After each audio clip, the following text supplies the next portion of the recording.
일본의 기타노 다케시라고 하는 아주 유명한 배우 겸 영화 감독이 있습니다. 이분이 독일산 스포츠카죠, 포르쉐, 이 포르쉐를 굉장히 좋아했습니다. 어느 날 친구한테 자기의 포르쉐 자동차 열쇠를 건네줍니다. 고속도로를 달리라고 부탁을 합니다. 자기는 택시를 타고 쫓아가면서 질주하는 포르쉐를 아주 뿌듯한 마음으로 감상을 하더랍니다. 도중에 그가 택시기사에게 말을 겁니다. 멋지죠? 저거 내 차예요. 당신 차예요? 그럼 왜 직접 타지를 않습니까? 그때 이런 대답을 했다고 합니다. 당신 참 바보군요. 내가 타면 내 포르쉐가 안 보이잖아요. 여러분, 세상에는 참 별스러운 사람 다 있습니다. 그러나 한편으로는 이해도 돼요. 그 안에 들어가서 운전하면 대시보드라든지 실내는 보이죠. 그러나 미끈하게 잘 빠진 아주 아름답고 멋진 자동차 전체를 바라볼 수는 없기 때문입니다. 그는 즐기고 싶었던 거죠. 자기의 자동차의 아름다움을. 살아갈 때도 그렇습니다. 다람쥐 쳇바퀴 돌듯 우리가 바쁘고 분주한 삶을 그냥 그렇게 일상 속에서 아주 그냥 파묻힌 채 살아가다 보면 우리의 시야가 좁아지는 것을 경험을 합니다. 전체를 못 보고 객관적인 시각을 때로는 놓치는 것을 경험하기도 합니다. 그래서 심지어는 자기가 뭘 하고 있는지, 내가 지금 하는 것이 옳은 일인지 그른 일인지를 잘 판단을 못하는 일들도 생기고는 합니다. 이걸 대표적으로 보여주는 것이 미국의 정치 철학가인 한나 아렌트라고 하는 분이 말했던 악의 평범성이라고 하는 개념입니다. 나치 전범 재판에서 보니까요, 600만 명의 유대인을 학살을 한 홀로코스트의 장본인들이 이게 무슨 머리에 뿔 달린 마귀라든지 어떤 괴물이 아니더라는 것입니다. 너무나 평범해 보이고 동네에서 함께 인사하면서 아주 인상 좋아 보이는 그러한 보통 사람들이더라는 거예요. 대체 뭐가 그들의 문제인가? 나치즘이라고 하는 잘못된 체제 하에서 내가 지금 옳은 일을 하고 있는 것인가? 이게 정말 객관적으로 이게 잘못된 건 아닐까라고 하는 이러한 판단과 질문을 하지 않은 채 그냥 하달된 명령을 따라서 국가가 시켰으니까, 상급자가 내게 내린 명령이니까 이러면서 열심히 그 일을 했다는 겁니다. 그러다 보니까 어느새 홀로코스트의 이 끔찍한 일에 동조한 전범이 되어 있더라는 거죠. 이게 악의 평범성 요 개념인 겁니다. 그래서 여러분, 우리는요 살면서 질문을 잘해야만 합니다. 나는 누구인가? 지금 제대로 살아가고 있는가? 이 방향이 옳은 방향인가? 이런 질문들이지요. 그렇지 않으면 영 엉뚱한 삶을 우리가 살아갈 수가 있습니다. 흥미롭게도요, 이 영어를 보면 워드플레이, 아주 언어 유희적인 요소들이 꽤나 많습니다. 예를 들어서 영어에 live라고 하는 단어가 있습니다. L-I-V-E, live, 살다라고 하는 뜻이죠. 그런데 이 live를 거꾸로 뒤집으면 evil, 즉 악이라고 하는 의미를 가진 단어가 됩니다. 여러분, 여기에서 우리가 한 번쯤 생각해 봐야 될 것은 무엇일까요? 그렇지. 우리가 인간이라고 하는 존재가 제대로 방향 못 잡고 살아가다 보면, 무엇이 옳은지 제대로 판단 못하다 보면 사는 것 자체가 악이 될 수가 있지. 그래서 여러분, 우리 주변에 나는 열심히 산다라고 하는데 그 사람 때문에 주변이 다 피폐하게 되고 고통받고 해를 받는 이런 일들이 생기고는 합니다. 자, 그러면 왜 이런 일이 생기는가? 그것은요, 인간이라고 하는 존재가 누구냐의 문제입니다. 인간은 죄된 존재, 즉 죄인인 것입니다. 그것이 성경이 규정하는 인간론입니다. 자, 1절에서 3절 말씀을 보시면 이렇게 말씀하죠. 그는 허물과 죄로 죽었던 너희를 살리셨도다. 그때 너희는 그 가운데서 행하여 이 세상 풍조를 따르고 공중의 권세 잡은 자를 따랐으니 곧 지금 불순종의 아들들 가운데서 역사하는 영이라. 전에는 우리도 다 그 가운데서 우리 육체의 욕심을 따라 지내며 육체와 마음의 원하는 것을 하여 다른 이들과 같이 본질상 진노의 자녀이었더니. 자, 이 세 구절에서 우리는 인간이 지금 어떤 상태에 놓여 있는가를 발견하게 됩니다. 세 가지 상태에 놓여 있는 것이 인간이더라는 거예요. 첫 번째, 인간은 죽었다는 것입니다. 죽었다. 바울은요, 허물과 죄로 죽었던 너희라고 말씀을 합니다. 여기서 허물과 죄는요, 알고 행했던, 모르고 행했던, 어쨌든 인간에게서 나타나는 모든 죄와 죄성을, 이걸 다 망라해서 의미하는 것입니다. 아담의 후손인 우리는요, 여러분, 여기에서 벗어날 수 있는 사람이 한 사람도 없습니다. 그 결과 우리 모두는 아담이 그러하듯이 죽은 사람이 된 겁니다. 이건 육체의 죽음만에 국한된 것이 아니라 그걸 뛰어넘어서 영적인 죽음을 의미하는 것입니다. 창세기에서 하나님께서 아담에게 선악과 따먹지 말아라, 만약에 네가 따먹으면 정령 죽으리라 라고 말씀을 하십니다. 그 일이 그대로 현실화가 된 것이죠. 물론 우리는요, 겉으로 볼 때는 잘 먹고 잘 살 수 있습니다. 떵떵거리면서 주변 사람들이 야, 저렇게 성공하면 얼마나 좋을까라고 추앙하는 그런 인생을 살아갈 수도 있을 겁니다. 그러나 그건 마치 줄기에서 끊어낸 꽃이, 예쁜 꽃이긴 하지만 화병에 담겨 있을 때 그건 죽은 것과 마찬가지임을 보여주는 것입니다. 근원에서 잘렸기 때문에 그 결과를 보는 것은 시간 문제인 거지요. 인간도 그렇습니다. 죄 때문에 생명의 근원이신 하나님과의 관계에서 끊어져 있다면 제 아무리 잘 먹고 잘 살아도 사실은 죽은 것입니다. 군인 3명이 개울가에서 돌을 가져와라, 상급자의 명을 받습니다. 아주 고지식한 첫 번째 군인이 20kg쯤 되는 이만한 바위를 끌어안고 끙끙대면서 땀을 뻘뻘 흘리며 상급자 앞에 턱 갖다 놓습니다. 두 번째 사람도 비슷한 류예요. 그냥 고지식합니다. 10kg쯤 되는 그 돌을 가지고 왔습니다. 그런데 똘똘하고 꾀돌이인 세 번째 사람은 아이고, 저 바보들 저렇게까지 할 필요가 있나, 이것도 돌은 돌인데 하면서 그 개울 물가에서 조약돌을 한 10개 정도 이렇게 두 손에 집어가지고 가지고 온 겁니다. 여기까지는 자기 똑똑한 줄 알았어요. 문제는 뭡니까? 그 다음에 생겼습니다. 상급자의 명령, 들고 온 돌을 다시 제자리에 그대로 갖다 놓아라. 실시! 어떻게 됐을까요? 고지식한 사람 두 사람은요, 이만한 돌을 하나를 끙끙거리면서 가지고 왔으니까 처음에는 어디다 놔야 됐나 하면서 그렇게 생각했어도 나중에는 그렇지, 저기였지 하면서 그 돌을 그 흔적이 남아있는 자리에 그대로 놓을 수가 있었다는 거예요. 꾀돌이는 어떻습니까? 제 꾀에 제가 넘어간 것입니다. 그 작은 조약돌들을 대체 어디다 놔야 하는가 도무지 알 수가 없더라는 것이죠. 어떤 분은요, 여러분, 항변하기를 나는 저 인간들처럼 악하지 않았어, 나는 저렇게 악하게 살지 않았어, 근데 왜 내가 죄인이냐, 이렇게 항변을 합니다. 그러나 이분의 문제가 뭡니까? 자기가 대체 무슨 죄를 저질렀는지 그도 기억을 하지 못하는 거예요. 그 자체를 기억을 못하는 거예요. 결국 로마서 3장의 말씀과 같은 겁니다. 모든 사람이 죄를 범하였음에 하나님의 영광에 이르지 못하더니, 결국 모든 인간은 죽은 것입니다.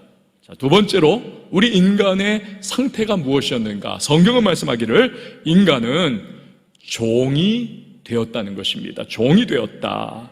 사도 바울은 2절과 3절에서 인간이 세 가지를 종처럼 따르더라 라고 말씀을 하고 있습니다. 그 세 가지가 뭐냐면 세상이고, 또 하나는 공중권세 잡은 마귀이고, 마지막 하나는 육체라는 것입니다. 그래서 여러분, 우리들 인간을 보면요, 너나 할 것 없습니다.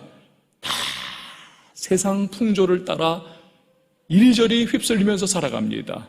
세상 풍조는 나날이 갈리어도, 그래서 세상 풍조가 이쪽이야 하면 이쪽으로 훅 쏠려가고, 저쪽이야 그러면 저쪽으로 훅 쏠려가고, 그렇게 살아가요. 한 사람도 예외가 없습니다. 또한 마귀의 온갖 유혹과 공격에 역시 휘둘리며 살아갑니다. 세상을 보시면 진짜 마귀가 역사하는구나, 이걸 알 수가 있습니다. 아니, 어떻게 그렇게 끔찍한, 이 인간이라면 할 수 없는 일들을, 그런 범죄를 어떻게 저지릅니까? 크고 작은 문제가 턱턱 터지는 걸 보세요. 야, 절망에 빠질 수밖에 없습니다. 세상이 이런 것인가? 인간이 이런 존재인가?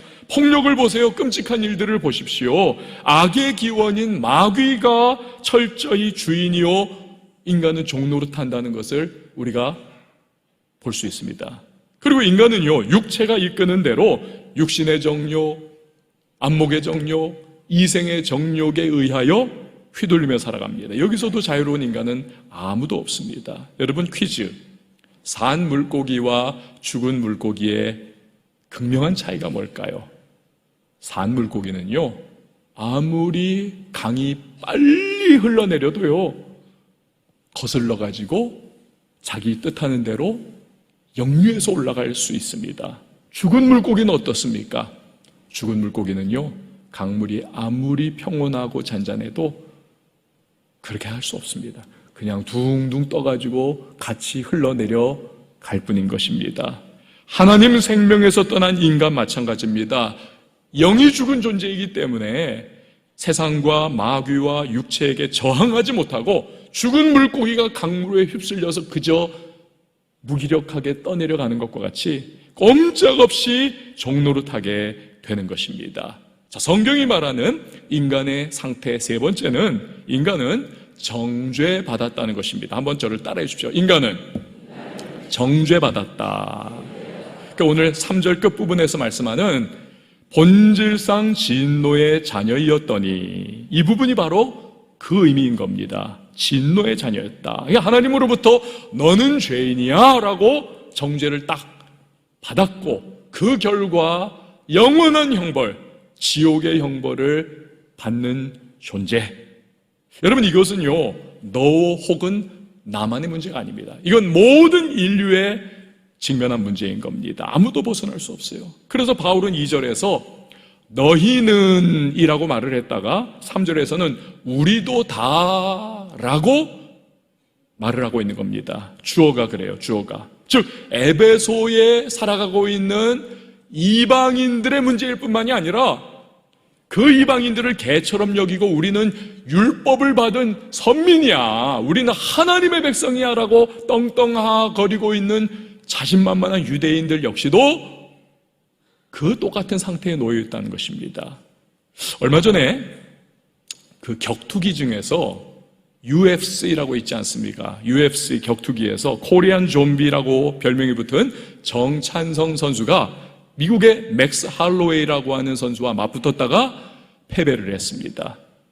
그리고 나서는 그 패배한 그 링에서 곧장 은퇴 선언을 했습니다. 그가 이런 말을 하더군요. 링에 오르는 선수는 단 한 사람도 3위라든지 4위 되고 싶은 마음이 없다. 누구나 챔피언이 되고 싶다. 그런데 이 정찬성 선수가 맥스 할로웨이한테 패배하기 전에 누구한테 패배했는지 아세요? 볼카노프스키라고 하는 호주 선수한테 패배를 했었습니다. 압도적으로 패배를 했었어요. 자기가 그런 패배를 겪어보니까 챔피언 되는 사람들은 클래스가 다르다는 겁니다. 그래서 자기와 비교할 때 넘사벽, 절대로 넘을 수 없는 그러한 담벼락과 같은 쟁쟁한 선수들이 앞에 있으니 내가 더 욕심내서 이 격투기에서 계속 몸담고 있는 것은 그건 욕심이다. 그래서 나 은퇴하겠다. 정말 이 정찬성 선수는요, 굉장히 매너가 깨끗했습니다. 트래시 토크라고 하잖아요. 막 상대방을 심리적으로 막 끌어내리기 위해서 타격을 주기 위해 가지고 막 엄청난 욕과 막 그냥 저질스러운 말들을 막 가족에게까지도 해대는 그 세계가 바로 UFC, 이 격투기의 세계인데, 정찬성 선수는 그런 적이 한 번도 없습니다. 너무 매너가 좋고 깨끗하고. 그래서 제가 격투기 자주 보거든요. 여러분의 담임 목사도 격투기를 좋아합니다. 피 흘리고 막 그러는 거를. 그런데 이 정찬성 선수 정말 훌륭해요. 훌륭합니다. 저는 늘 이 정찬성 선수가 코리안 좀비라고 하는 별명이거든요. 처음 데뷔했을 때 좀비를 닮아가지고 그렇게 이 별명이 붙었어요. 그래서 늘 저는 안타까운 게, 참 정찬성 선수 저렇게 별명까지 붙여줬는데 좀 경기장에 입장할 때 좀비 그 코스프레 좀 하고 이렇게 탁 나타나면 얼마나 인기를 끌까? 저 차려준 밥상도 왜 못 찾아 먹는가? 그 안타까움이 좀 있어요. 여러분 표정 보니까 우리 담임 목사님 왜 저러나? 하여튼 그랬어요. 안타까워서. 근데 어쨌거나 제가 이 은퇴할 때 그가 했던 말이 너무 제 뇌리에 각인이 됐던 것 같습니다. 그래서 그런지 오늘 이 본문에 나오는 인간의 어쩔 수 없는 이 상태, 불가능의 상태, 이걸 묵상하면서 그가 했던 말이 연상이 되는 거예요. 즉 인간은 영적으로 죽었고 종이 되었고 정죄를 받았습니다. 이 상태를 벗어나기 위해서 막 격투기 선수들이 링 위에서 상대를 향해 온 사력을 다하여 싸우고 막 꺾으려고 몸부림을 치는 그 모습과 같이 인간은 몸부림을 쳐봤습니다. 하지만 결론은 무엇입니까? 찬송가 544장처럼 울어도 못하네, 힘써도 못하네, 참아도 못하네, 못하겠더라는 거예요. 안 되더라는 것입니다. 극복하고 승리할 수가 없더라는 겁니다. 그래서 절망하는 거죠. 나는 못합니다. 나는 방법이 없습니다. 불가능입니다. 이게 인간의 실존이더라는 것입니다. 자, 그렇다면 그걸로 끝인가? 그렇습니다. 인간 자체의 편에서만 보면 그것이 끝입니다. 다른 방도가 없어요. 그러나 캄캄한 어둠 속에 한 줄기 빛이 뚫고 들어오듯이 절대 절망에 빠진 인간에게 복음, 즉 복된 소식이 찾아왔습니다. 그것이 무엇입니까? 하나님께는 끝이 아니라는 사실입니다. 할렐루야! 하나님께는 끝이 아니다. 인간의 절망이 하나님의 희망의 시작이다. 인간의 마지막이 하나님의 시작이라는 사실입니다. 4절에서 6절 말씀을 보시면 바로 그걸 얘기하는 거예요. 긍휼에 풍성하신 하나님이 우리를 사랑하신 그 큰 사랑을 인하여 허물로 죽은 우리를 그리스도와 함께 살리셨고 너희는 은혜로 구원을 받은 것이라. 또 함께 일으키사 그리스도 예수 안에서 함께 하늘에 앉히시니. 여러분 부모님 이 가운데 많이 계시잖아요. 부모의 마음이 뭡니까? 자식이 아무리 내놓은 자식이어도 내놓을 수 없는 겁니다. 그 자식을 결국에는 끌어안는 것이 부모의 마음 아닙니까? 가끔 가다가 정말 공공의 적과 같이 사회에 아주 그냥 분노를 일으키는, 그래서 다 그냥 공분을 산 그러한 아주 못된, 아주 저질러서는 안 될 그런 죄를 범한 중범죄자들이 있지 않습니까? 모두가 다 손가락질을 해요. 저거 무기징역 살아야 된다. 심지어는 저거 사형 때려야 된다. 다 그렇게 하는데 여러분 오직 부모만큼은 그런 자식을 끌어안더군요. 그런 자식을요 방어를 해줍니다. 그게 부모예요. 하나님이 바로 그러하신 겁니다. 그의 긍휼과 사랑이 자녀된 우리를 그냥 내버려 둘 수가 없는 겁니다. 요한복음 3장 16절이 바로 그것 말씀하지 않습니까? 하나님이 세상을 이처럼 사랑하사 독생자를 주셨으니 이는 그를 믿는 자마다 멸망하지 않고 영생을 얻게 하려 하심이라. 그래서 하나님은 예수님이 십자가에서 형벌받고 죽게 하심으로써 우리도 모든 형벌과 정죄를 면하게 하신 겁니다. 예수님이 부활하심으로써 우리도 그와 함께 살아난 것이 된 겁니다. 예수님이 하늘로 승천하시고 하나님 우편에 앉으심을 통해서 우리도 그 안에서 그와 함께 하나님 우편에 앉은 것이 되는 것입니다.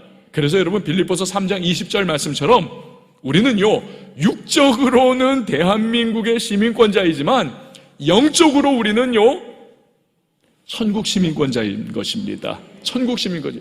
저를 한번 따라해 주십시오. 나는 육적으로는 대한민국 시민권자, 그러나 영적으로는 천국 시민권자입니다. 여러분 이거 믿으시길 바랍니다. 그래서 우리는요 예수 안에서 이중국적자인 겁니다. 이중국적자. 그럼 하나님이 왜 이렇게 하셨습니까? 그 이유가 7절에 나옵니다. 같이 한번 읽어보시죠. 시작.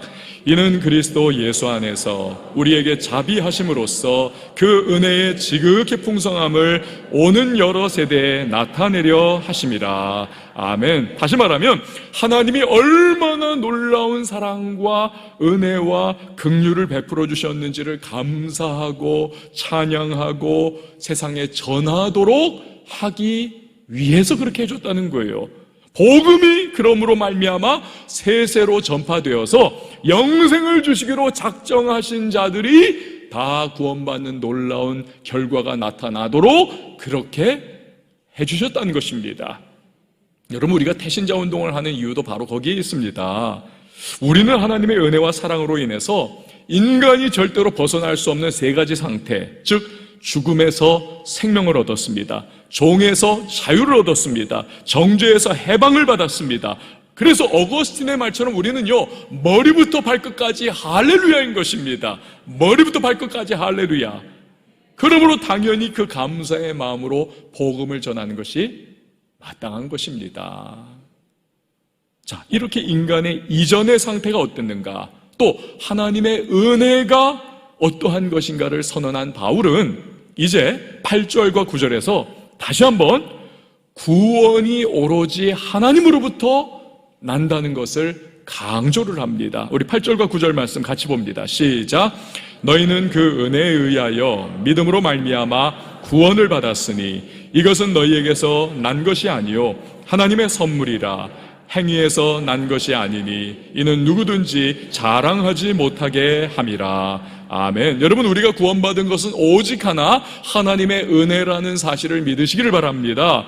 우리에게는요, 구원을 만들어낼 수 있는 0.00001%의 가능성도 없고요, 자기 의도 없고요, 공로도 없고요, 그렇게 할 수 있는 능력도 없는 존재들입니다. 종교개혁가 마틴 루터가 자서전을 썼는데요, 그 자서전에 보면 이런 에피소드가 하나가 등장을 해요. 밤에 잠을 자기 전에 자기의 죄된 모습과 자기의 여러 가지 죄와 자기의 정말 허물들을 생각하다가 그가 너무 마음이 무너져 내린 거예요. 너무 힘들었답니다. 그러다가 슬픔에 겨워 잠에 푹 빠져들었는데, 왜 우리도 그러지 않습니까? 잠자기 전에 생각한 거 꿈에 나타나잖아요.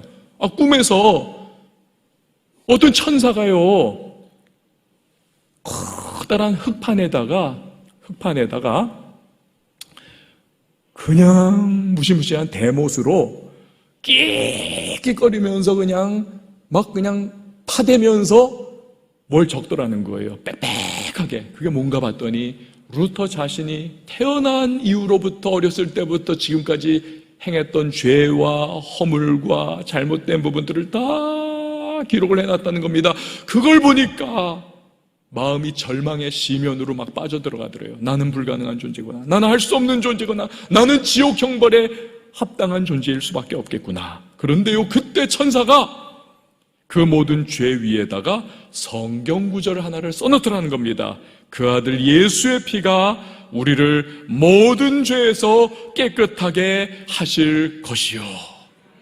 근데 그 순간에 죄를 기록하던 그 대못이 그 꿈속에서 갑자기 누군가의 손을 꿰뚫어 버리더라는 겁니다. 누구의 손이었겠습니까? 십자가에 달리신 예수님의 손이에요. 그리고 그 손에서 피가 그냥 방울방울 두두두둑 떨어지는데, 그 피가 닿는 그 순간 그 흙판에 빽빽히 써있었던 엄청난 루터의 죄들이 깨끗하게 사라져 버리더라는 것입니다. 루터가 그 순간에 잠에서 퍽 깨버리고 말았어요. 그리고 나서는 눈물을 쏟으면서 무릎을 꿇고 이렇게 기도를 했답니다. 주님 감사합니다. 주님께서 저를 살리셨고, 주님께서 저를 일으키셨고, 주님께서 저를 하나님 우편에 앉히셨습니다. 사랑하는 여러분, 루터의 고백처럼 우리의 구원은 오직 은혜임을 믿으시기를 바랍니다. 그렇습니다. 예수님의 십자가를 믿는 믿음마저도 하나님이 은혜로 주셨기 때문에 내가 믿음이 생기는 겁니다. 그러므로 자랑할 게 없어요. 자기의, 공로의식, 그 무엇도 우리의 구원에 끼어들 것이 아무것도 없습니다. 자기의, 공로의식 이런 것들은요, 복음에 있어서는 철천지 원수가 되는 겁니다. 자기의 공로. 하나님은 창조의 아버지이십니다. 그가 우리를 창조하셨습니다. 그러나 허물과 죄로 인하여 타락한 우리는 오히려 하나님과 원수가 되었습니다. 그런 우리를 하나님이 예수 그리스도의 십자가와 부활 사건을 통하여 새롭게 변화시켜 주셨습니다. 새로운 창조를 이루어 주신 거죠. 이것을 고린도후서 5장에서는 우리가 새로운 피조물이 되었다라고 표현을 합니다. 그래서 바울은 오늘 본문의 마지막인 10절 앞부분에서 바로 그것을 말씀하고 있는 겁니다. 우리 같이 한번 10절 앞부분 읽습니다. 시작. 우리는 그가 만드신 바라. 아멘. 우리는 그가 만드신 바다. 여러분, 우리는 하나님이 구원의 과정을 통하여 새롭게 창조하신 자들인 것입니다. 저를 한번 따라해 주세요. 나는 새로운 피조물입니다. 그렇습니다. 새로운 피조물이에요. 창조하신 겁니다. 새롭게. 오늘 본문에 나오는 그가 만드신 바라. 여기서 만드신이라고 하는 이 단어는요, 원어가 헬라어로 포이에마라고 하는 의미를 뜻입니다. 포이에마라고 하는 단어예요. 이 뜻은 걸작품, 예술작품이라고 하는 의미를 가지고 있습니다. 그리고 이 단어 포이에마에서 나중에 영어에 나오는 포엠, 시라고 하는 단어가 파생이 된 겁니다. 즉 우리가 예수 그리스도 안에 있으면 세상은 뭐라고 한다 할지라도 하나님은 우리를 어떻게 보시는가? 걸작품으로 보시고 예술작품으로 보시고 우리를 시적 존재, 아름다운 존재로 바라보고 계시다는 것입니다. 그게 저와 여러분의 변화된 정체성임을 믿으시길 바랍니다. 그래도 어떤 분은 굳이 이렇게 생각할지도 몰라요. 나는 예수는 믿지만 내 엉망진창 인생을 보면 나는 희망이라고는 찾아볼 수 없어. 정말 그런가요? 그렇지 않습니다. 자꾸 자기 자신의 능력을 보고 현재 상황을 보고 처한 환경을 보면서 패배의식에 빠져드는 것이 문제입니다. 이게 마귀가 바라는 거예요. 우리가 알아야 할 것, 작품은요, 걸작품은 그 작품 자체가 가치를 매기는 게 아니지요. 걸작품의 가치는 누가 매깁니까? 무엇에 의해서? 작가에 의해서입니다. 누가 그 걸작품을 그렸냐, 완성했냐. 그 뱅크스의 작품을 보면 뭐 아무것도 아닌 것 같아요. 그냥 우리도 다 할 수 있는 것 같아요. 그런데 저건 뱅크스의 작품이야.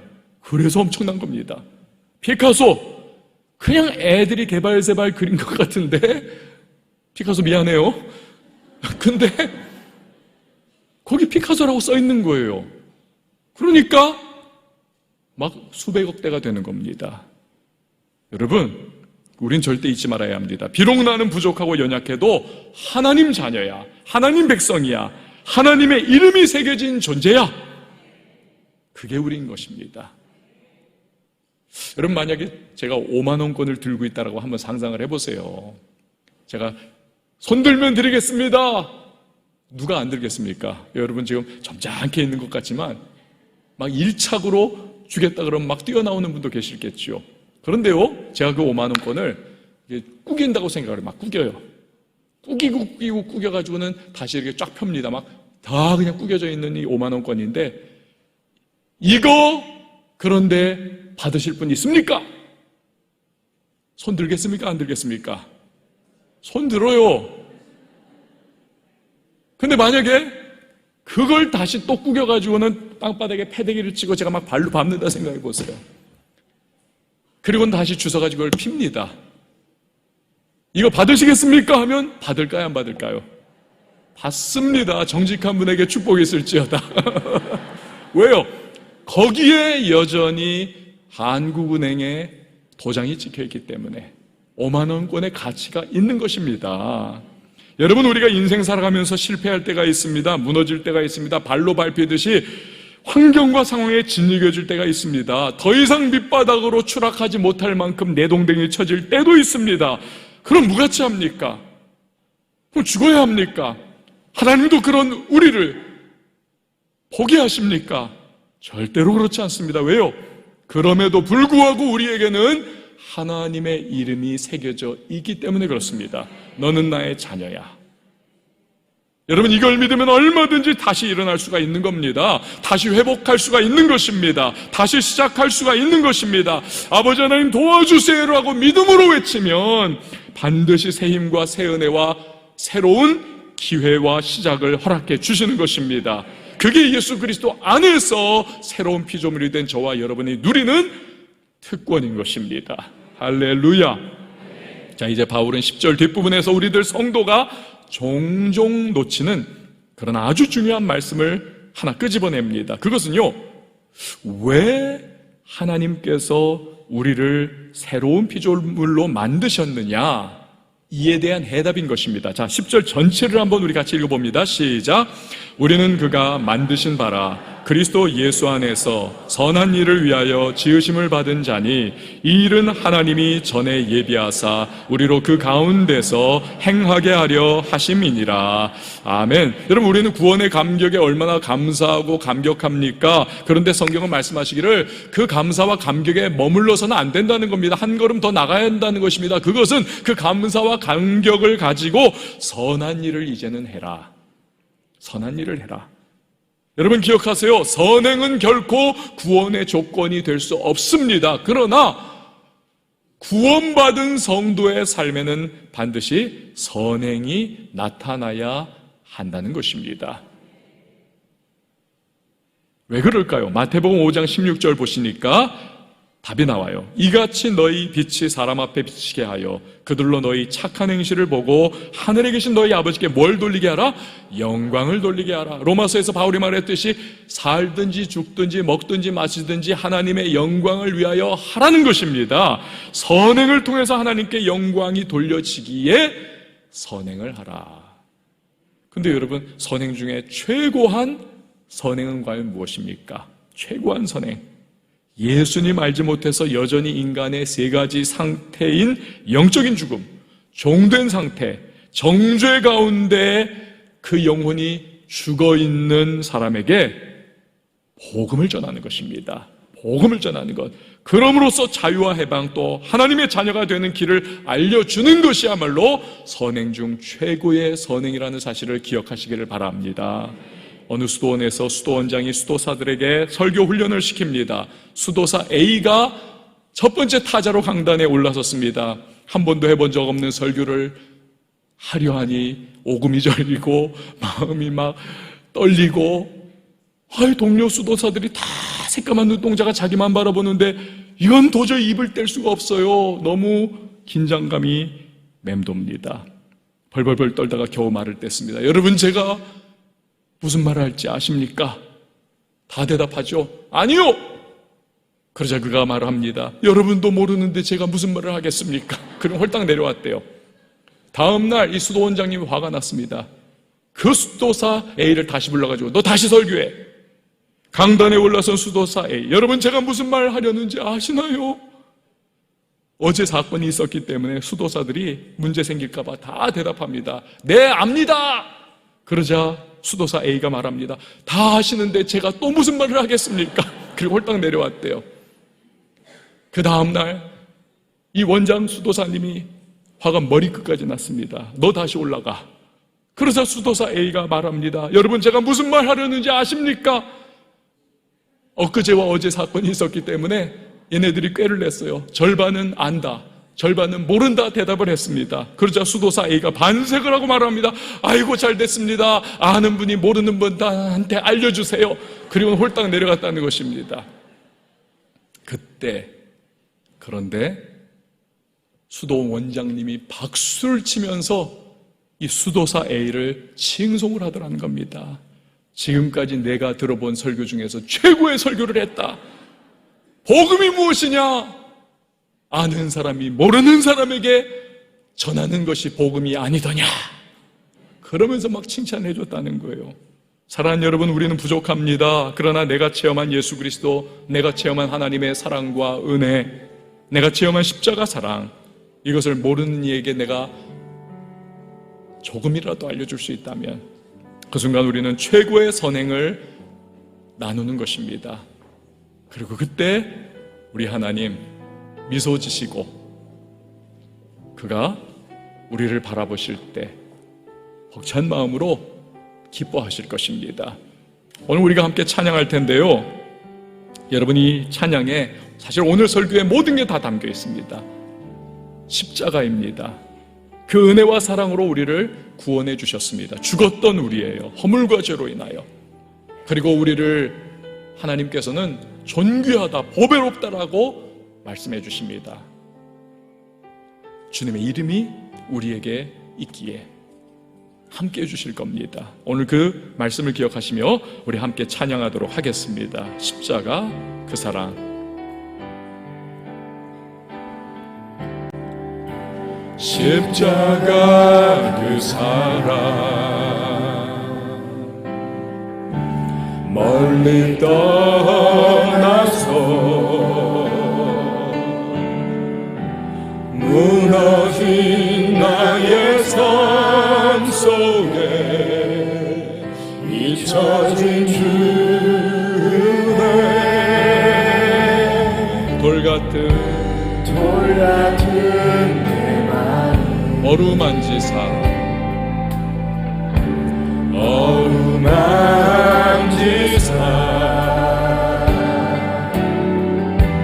다시 일으켜 세우신 주를 사랑합니다.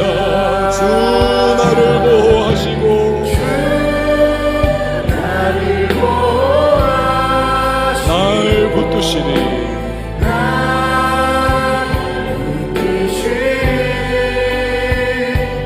나는 외롭고 존귀한 주님의 자녀라. 주 너를 붙드시니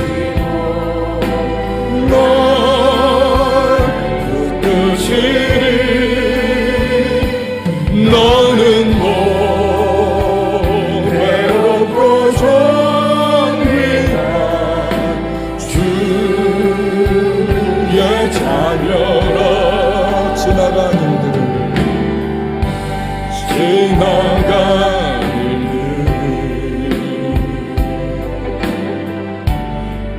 기억하지 않고 이전에 행한 모든 일 생각지 않으니 사막의 강물과 길을 내시는 주, 그분이 주님이십니다. 길을 내시는 주, 내 안에 새 일 행하실 주님만 바라보겠습니다. 주만 바라보리라. 주 나를 원하시고 날 붙드시니 나는 외롭고 존귀한 주님의 자녀라. 주 너를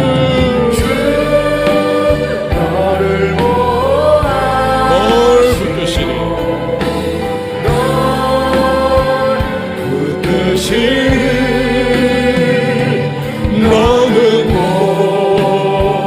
외롭고 존귀한 주의 자녀라. 여러분, 이 시간에 함께 기도하십시다. 오늘 말씀을 기억해 보세요. 허물과 죄로 죽었던 우리를 주님이 살리셨습니다. 그의 긍휼과 은혜가 우리를 구원하셨습니다. 오직 은혜입니다.